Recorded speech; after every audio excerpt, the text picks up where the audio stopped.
नमस्कार मित्रों, मैं एस.के. पाल आपका स्वागत करता हूं। आज मैं आपके लिए बहुत ही इंपॉर्टेंट टॉपिक्स लेकर आया हूं। औसत में बहुत ही इंपॉर्टेंट टॉपिक्स है जब समूह में नया व्यक्ति आकर शामिल हो जाए। इस टाइप के क्वेश्चंस आपके एग्जाम्स में बहुत सारे पूछे जाते हैं और पूछे जाते रहेंगे। मैं आज आपको बहुत ही सिंपल तरीके से इसको बताने वाला हूं। आप इस वीडियो को जो है शुरू से अंत तक देखते रहें, आपको बहुत लाभ होगा। आइए देखते हैं पहला क्वेश्चन क्या है। किसी टीम के 12 खिलाड़ियों की औसत आयु 25 वर्ष है। यदि कप्तान की आयु भी सम्मिलित कर ली जाए तो औसत आयु 1 वर्ष बढ़ जाती है। तो कप्तान की आयु बताइए। यहाँ पर हम लोग से कह रहा है कि एक टीम है जिसमें 12 खिलाड़ी हैं, उनकी औसत आयु कितनी है? 25 वर्ष है। यदि कप्तान की आयु को भी सम्मिलित कर लिया जाए तो औसत आयु 1 वर्ष बढ़ जाती है। कप्तान की आयु बताइए। तो हल इसका बहुत ही सिंपल तरीका है। सदस्य, औसत आयु, औसत और कुल आयु। यहां पर कुल आयु। अब कितने सदस्य हैं? 12 खिलाड़ी हैं और इन 12 खिलाड़ियों की औसत आयु कितना है? 25 वर्ष है। तो आपने यहाँ पे लिखा, औसत की जगह क्या लिख दिया हम लोगों ने? 25 लिख दिया। अब इनकी कुल आयु ज्ञात करने के लिए हम लोग 12 को 25 से गुणा कर देंगे तो कितना आ जाएगा? 300 आ जाएगा। इसका मतलब है कि 12 खिलाड़ियों की जो औसत आयु वो 25 है, इनकी कुल आयु कितनी हो गई? 300 हो गई। अब कह रहा है कि इनमें कप्तान की आयु को और सम्मिलित कर दिया जाता है। तो पहले तो 12 खिलाड़ी थे, कप्तान और आ जाएंगे तो सदस्यों की संख्या कितनी हो जाएगी? 13 हो जाएगी। तब कह रहा है कि इनकी औसत आयु 1 वर्ष बढ़ जाती है। पहले कितनी औसत आयु थी इसकी? 25 वर्ष थी। अब 25 में एक जोड़ देंगे तो कितना आ जाएगा आपका? 26 आ जाएगा। तो 13 को 26 के साथ गुणा कर देंगे तो कितना आ जाएगा? 338 आ जाएगा। ये इसका मतलब 13 सदस्यों की औसत आयु 26 है तो इनकी कुल आयु कितनी हो जाएगी? 338 हो जाएगी। अब इसमें से इसको अगर हम लोग घटा देंगे तो कितना आ जाएगा? 38 आ जाएगा। डिफरेंस निकाल दिया हम लोगों ने, इसमें से कितना आ गया? 38 वर्ष आ जाएगा। इसका मतलब है कि जो कप्तान है जिनको शामिल किया गया है उनकी औसत उनकी आयु जो है क्या है? 38 वर्ष है। आइए और देखते हैं। एक और मैं आपको बहुत ही सिंपल तरीका, बहुत एक ट्रिक बता देता हूं। इससे भी सिंपल ट्रिक जो है वो मैं आपको बता देता हूं। आयु जो हो जाएगी, आयु, इनकी जो आयु होगी कप्तान की आयु, यहां पर कितना दिया है? 12 खिलाड़ियों की औसत आयु कितना दिया है आपका? 25 दिया गया है। कितना दिया गया है? 25। लेकिन यहां पर आपसे ये कह रहा है कि अगर उनकी आयु को सम्मिलित कर दिया जाता है तो औसत आयु में 1 की वृद्धि हो जाती है। यहां पर पहले 13 खिलाड़ी थे, अब कितने हो गए? 12 खिलाड़ी थे, अब कितने हो गए? 13। तो 13 को 1 से गुणा करके यहां पर जोड़ देते हैं तो 13 गुणे क्या कर देंगे? 1। तो ये कितना हो जाएगा आपका? 25 प्लस 13 बराबर क्या हो जाएगा? 38।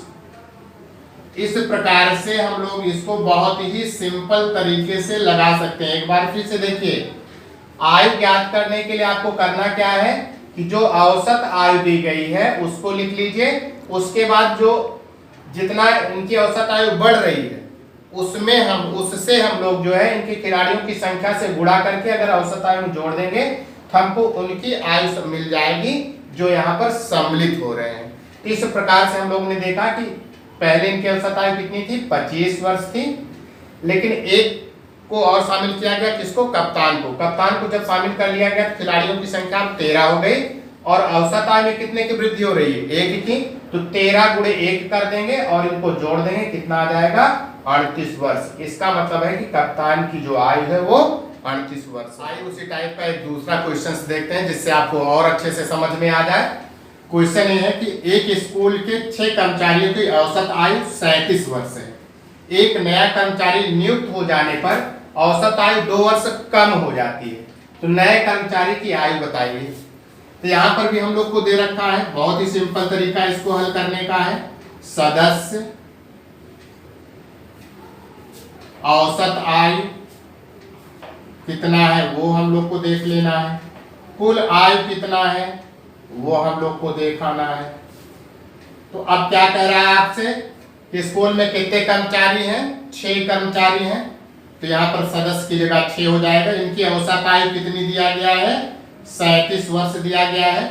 तो अब इनकी कुल आयु आपसे पूछ रहा है, तो अब क्या करोगे? इनको इससे गुणा कर दोगे, 6 सते 42 हो जाएगा और 6 त्रिक 18 4 22, 222 आ गई कुल आयु इनकी। अब कह रहा है कि देखिए फिर से समझिए एक बार, 6 सदस्य हैं मतलब 6 कर्मचारी, उनकी औसत आयु कितनी है? 37 है। तो इन 6 सदस्यों की कुल आयु कैसे निकालोगे आप? 6 का 37 में गुणा कर दिया, 6 सते 42, 2 आया, 6 त्रिक 18, 18 4 22, इसका मतलब है कि 222 आ गया। अब कह रहा कि एक नया कर्मचारी और नियुक्त हो गया। तो नया कर्मचारी और नियुक्त हुआ तो अब सदस्यों की संख्या कितनी हो जाएगी? 7 हो जाएगी। अब क्या कह रहा है कि नियुक्त हो जाने पर औसत आयु में 2 वर्ष कम हो जाता है। औसत आयु में क्या हो रहा है? 2 वर्ष कम हो जा रहा है। तो 2 वर्ष कम हो जाएगा तो ये हो जाएगा 35। अब इनकी कुल आयु अब क्या हो जाएगी? अब गुणा करिए, 7 पचे कितना हो जाएगा? 35 हो जाएगा और 7 त्रिक 21 और 3 24 हो जाएगा। अब इसका अंतर निकाल लोगे तो ये 245 में से 222 को घटा दोगे, कितना आ जाएगा? 23 आ जाएगा।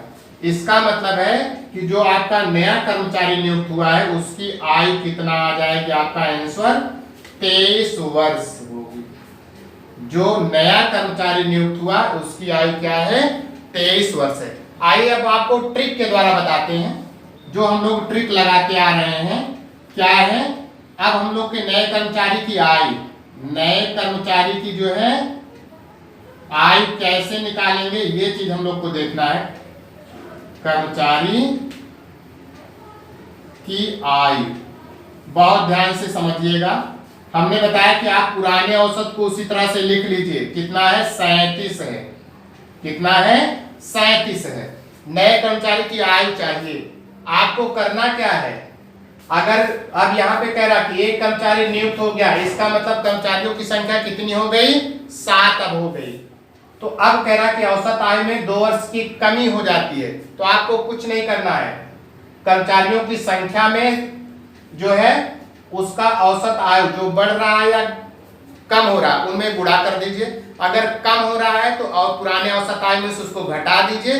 अगर बढ़ रहा है तो पुराने वाले में क्या कर दीजिए? जोड़ दीजिए, वही उसकी आयु हो जाती है।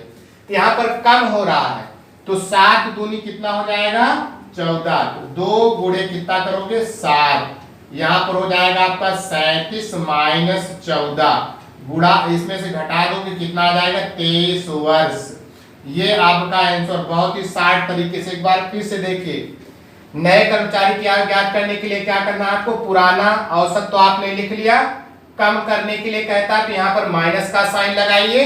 अगर अधिक हो जाता है तो यहाँ पर क्या लगाओगे? प्लस का साइन लगा दीजिए। अब करना क्या है कि अब कुल कर्मचारियों की संख्या कितनी हो गई? नियुक्त होने के बाद 7 हो गया। कितने की कमी हो रही थी? 2। तो 7 दूनी 14, इसका मतलब है कम हो रहा है तो आपने घटा दिया, 37 में से 14 घटा दिया, 23 वर्ष आ गया। ये बहुत ही शार्ट तरीका है कि पुराने औसत में से अगर आपका औसत बढ़ रहा है तो उसमें जोड़ोगे गुणा करके, और घट रहा मतलब कह रहा कि अगर कम हो जा रहा है तो आप क्या कर दोगे? माइनस कर दोगे। इस तरह से बहुत ही सिंपल तरीके से आप लगा सकते हैं। इन दोनों में से जो भी आप अच्छे ढंग से समझ जाइए उसको आप लगाते रहिए। और हम तो कहते हैं आप दोनों मेथड सीख लीजिए और अच्छे ढंग से इसको प्रैक्टिस करते रहिए, जिससे आप जो है परीक्षा में बहुत कम समय में आप क्या करेंगे? इस क्वेश्चंस को लगा सकते। आइए नेक्स्ट क्वेश्चन देखते हैं। दूसरे टाइप का क्वेश्चन है। इसके कॉन्सेप्ट को आज हम आपको बता दें। किस टाइप का क्वेश्चन अगर आता है तो आप बहुत ही सेकंडों में इसका आंसर दे लेंगे। आपको जो मैं कॉन्सेप्ट बताने चल रहा हूं इसको आप ध्यान से क्वेश्चन को सुनिए, समझिए और उसके कॉन्सेप्ट को समझिए। इस टाइप के जो भी क्वेश्चंस आएंगे आप उसको बहुत ही सरल तरीके से बहुत कम समय में कर लेंगे। आइए देखते हैं। ये दूसरे टाइप का इसी में का एक क्वेश्चन है कि इसी टॉपिक का क्या कह रहा है कि किसी कक्षा के 15 विद्यार्थियों का औसत भार 47 किलोग्राम है। यदि उस कक्षा में 63 किलोग्राम का एक विद्यार्थी शामिल हो जाए तो बताइए उस कक्षा के विद्यार्थियों का नया औसत क्या होगा। क्वेश्चन में आपसे कह रहा है कि एक कक्षा है जिसमें 15 विद्यार्थी हैं, उनका औसत भार कितना है? 47 है। उस कक्षा में एक विद्यार्थी शामिल हो रहा है जिसका भार कितना है, 63 किलोग्राम का है। तो अब कह रहा है कि अगर उसके शामिल हो जाता है तो अब विद्यार्थियों का नया औसत क्या होगा। बहुत ही सिंपल तरीका, बहुत ही कॉन्सेप्चुअल मैं आपको बताने वाला हूं। कॉन्सेप्ट इसको सीख लीजिए बस। यहाँ पर क्या है, 15 विद्यार्थी दिए गए हैं। क्या दिए गए हैं, 15 विद्यार्थी। इनका औसत हम लोग को दिया गया है कितना, 47 केजी। 47 केजी। ध्यान दीजिए, यहाँ पर 15 विद्यार्थी हैं, उनका औसत भार कितना है, 47 केजी है। कह रहा कि उस कक्षा में 63 किलोग्राम का एक विद्यार्थी शामिल हो जाता है। एक चीज मैं आपको ये बता दूं कि जो विद्यार्थी शामिल हो रहा है अगर उसका भार औसत भार से ज्यादा है, क्या हमने कहा कि जो विद्यार्थी शामिल हो रहा है अगर उसका भार औसत भार से ज्यादा है तो यहां पर जो है इसके शामिल होने पर इसका औसत भार बढ़ जाएगा। औसत भार क्या होगा, बढ़ जाएगा। और अगर इसका जो शामिल हो रहा है अगर उसका भार इसके औसत भार से कम है तो उसके शामिल होने पर औसत भार कम हो जाएगा। ये चीज हमें ध्यान देना, यही इसका कॉन्सेप्ट है। इसका मतलब है कि 63 किलोग्राम वाला शामिल होगा तो इनका जो औसत भार है वो क्या हो जाएगा, बढ़ जाएगा। और कितना बढ़ जाएगा वो हम लोग कैसे ज्ञात करें, बहुत ही सिंपल तरीका। क्या है, इसमें शामिल हो रहा है कितने किलोग्राम का, 63 किलोग्राम का व्यक्ति शामिल हो रहा है। एक विद्यार्थी दूसरा शामिल हो रहा है। मान लीजिए कि यशवंत इसको स्टूडेंट पहला शामिल हुआ 63 केजी का। तो अब आपको ये देखना है कि 63 जो है वो 47 से कितना ज्यादा है। 63 जो है 47 से कितना ज्यादा है। तो 13 में से अगर हम लोग 7 को घटा देंगे तो 7 6 13, यहाँ पर 6 आ जाएगा, मतलब 16 प्लस 16 आ गया। इसका मतलब ये हो गया कि ध्यान से फिर से देखिए, 47 ये है और ये 63 है। 63 में से 47 को घटाया तो प्लस 16 आया, ठीक है ना। इसका मतलब है कि 16 किलोग्राम ज्यादा है। इसका मतलब है कि इसका जो औसत भार है वो बढ़ जाएगा। कितना बढ़ जाएगा, ध्यान दीजिए, नया औसत, नया औसत। पुराना औसत आप लिखिए यहाँ पर 47 और यहाँ पर प्लस का साइन लगाइए क्योंकि यहाँ पर प्लस बढ़ रहा है। कितना बढ़ रहा है, 16 बढ़ रहा है। अब व्यक्तियों की संख्या कितनी हो गई, पहले 15 था, अब कितना हो गया, 16। 16 से इसको भाग दे दीजिए तो कितना आ जाएगा, यहाँ पर 47 प्लस 1 बराबर कितना आ जाएगा, 48 केजी। इसका मतलब है कि अगर 63 किलोग्राम वाला विद्यार्थी शामिल हो जाएगा तो जो इनका नया औसत आएगा वो 48 किलोग्राम का होगा। एक बार फिर से देखिए, जब शामिल होने वाला व्यक्ति का जो भार है औसत भार से अगर ज्यादा है तो आपका जो नया औसत होगा वो पुराने औसत से ज्यादा होगा। तो कैसे ज्यादा होगा, कितना ज्यादा होगा, ये हम लोग को निकालना है। तो पुराना औसत प्लस लिखिए और ये देखिए कि ये कितना ज्यादा है। तो यहाँ पर 16 आया, तो 16 किलोग्राम ज्यादा है, लेकिन इसको औसत में जोड़ना है तो 16 का औसत निकालना है। क्या करना है आपको, 16 का औसत। 16 का औसत निकालिए तो 16 को कितने से भाग देना है, कुल विद्यार्थियों की संख्या। अब कुल विद्यार्थियों की संख्या कितनी हो गई, पहले 15 था, अब एक और शामिल हो गया तो 16। इसका मतलब 16 को 16 से भाग दे देंगे तो 1 आएगा, 47 में 1 जोड़ दिया, 48 केजी। इसका मतलब है कि जो विद्यार्थी उस कक्षा के विद्यार्थियों को जो नया औसत है वो 48 केजी। आइए उसी टाइप का एक क्वेश्चन और देखते हैं जिससे आपका कॉन्सेप्ट और क्लियर हो जाए। उसी कॉन्सेप्ट बेस पर देखिए क्वेश्चन में क्या कह रहा है, किसी कक्षा के 18 विद्यार्थियों का औसत भार 53 किलोग्राम है। यदि उस कक्षा में 2 नए विद्यार्थी जिनका भार क्रमशः 50 किलोग्राम तथा 63 किलोग्राम है शामिल हो जाते हैं तो कक्षा के विद्यार्थियों का नया औसत भार क्या होगा। अब यहाँ पर देखिए 2 विद्यार्थी शामिल हो रहे हैं तो अब हमें ये देखना है कि उनके विद्यार्थी जो शामिल हो रहे हैं उनका भार औसत भार से कम है या ज्यादा है, ठीक ना। हमने बताया कि अगर कम है तो औसत भार में कमी हो जाएगी, अगर ज्यादा है तो औसत भार में वृद्धि हो जाती है। तो आइए इस टाइप के क्वेश्चंस को देखते हैं उसी कॉन्सेप्ट पर। क्वेश्चन क्या कह रहा है आपसे कि 18 विद्यार्थी हैं। कितना विद्यार्थी हैं, 18 विद्यार्थी हैं। इनका औसत भार हमें दे रखा है, कितना दे रखा है? 53 किलोग्राम, 53 केजी दे रखा है। ध्यान देने की बात है, क्वेश्चन में आपसे कह रहा है कि 18 विद्यार्थियों का औसत भार कितना है? 53 किलोग्राम है। अब यहाँ पर शामिल हो रहे हैं 2 स्टूडेंट और शामिल हो रहे हैं। पहला स्टूडेंट जो शामिल हो रहा है उसका भार कितना है? 50 केजी का है। कितने का है? 50 केजी का। और जो दूसरा शामिल हो रहा है इसमें, दूसरा शामिल हो रहा है S2, वो कितने का है? आपका 63 केजी का। अब देखिए इसका मतलब ये शामिल हो रहा है, इसके औसत भार को कम कर देगा, ये शामिल हो रहा है तो इसके औसत भार को बढ़ा देगा। हमें ये देखना है कि कितना कम शामिल हो रहा है भार और कितना ज्यादा। तो 50 में से 53 को घटा दोगे तो -3। इसका मतलब है कि ये -3 मतलब 3 किलोग्राम कम शामिल हो रहा है। कौन? 50 केजी वाला स्टूडेंट जो शामिल हो रहा है उसका भार जो है इसके औसत भार से 3 किलोग्राम कम है। और 63 किलोग्राम वाला जो है जब शामिल हो रहा है तो 53 केजी से इसका जो है 10 केजी जो है ज्यादा शामिल हो रहा है। तो अब हम लोग को ये जोड़ करके देख लेना है कि कितना किलोग्राम कम शामिल हुआ कि ज्यादा शामिल हुआ। तो दोनों को जोड़ेंगे तो -3 + 10 बराबर +7 आया।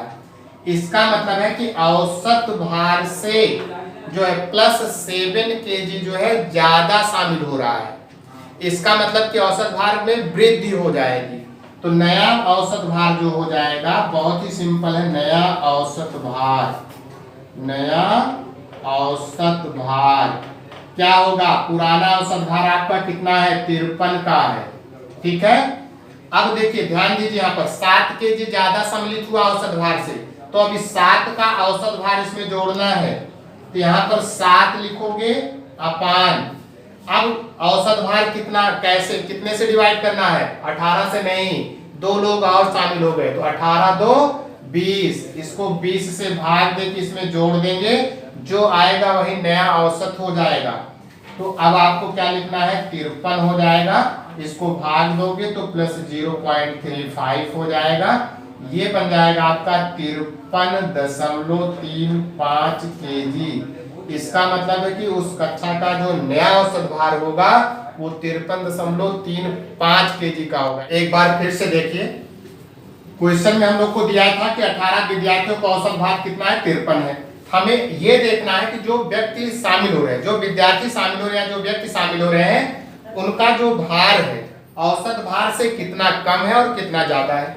तो पहले वाला 50 केजी का शामिल हुआ था, तो 50 केजी वाला जो है 53 से 3 किलोग्राम कम था, तो इसको माइनस के साथ लिखा। और दूसरा जो शामिल हो रहा है वो 63 केजी का है, जो कि औसत भार से 10 केजी ज्यादा है, तो इसको प्लस के साथ लिखा। इन दोनों को अगर जोड़ दिया तो कितना आ गया? 7 केजी। इसका मतलब है कि जो विद्यार्थी शामिल हो रहे हैं उनका जो भार है औसत भार से 7 केजी क्या है? ज्यादा शामिल हो रहे हैं। तो अब इस 7 का ही औसत आपको पुराने औसत में जोड़ना है।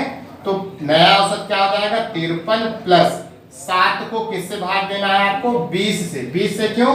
क्योंकि 18 विद्यार्थी पहले थे, 2 विद्यार्थी बाद में जुड़े, तो 20 हो गया। तो 7 को 20 से भाग दिया, 0.35 आ गया। 53 में जोड़ दिया तो 53.35 केजी आ गया।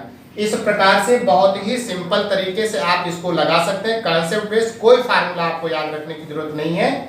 आपको इस तरह से, चाहे 2 विद्यार्थी शामिल हो, चाहे 4 विद्यार्थी शामिल हो, सबके लिए हम लोग इसी तरह से निकाल करके इसको हम लोग आसानी से। अगर आज का वीडियो मेरा आपको अच्छा लगा हो तो इसे लाइक करें। अगर YouTube पर मेरे आप नए हैं इस चैनल को जरूर सब्सक्राइब कर लें, जिससे जो भी वीडियो मैं आपके लिए इस तरह का अपलोड कर दूं आपको उसकी इंफॉर्मेशन तुरंत मिल जाए।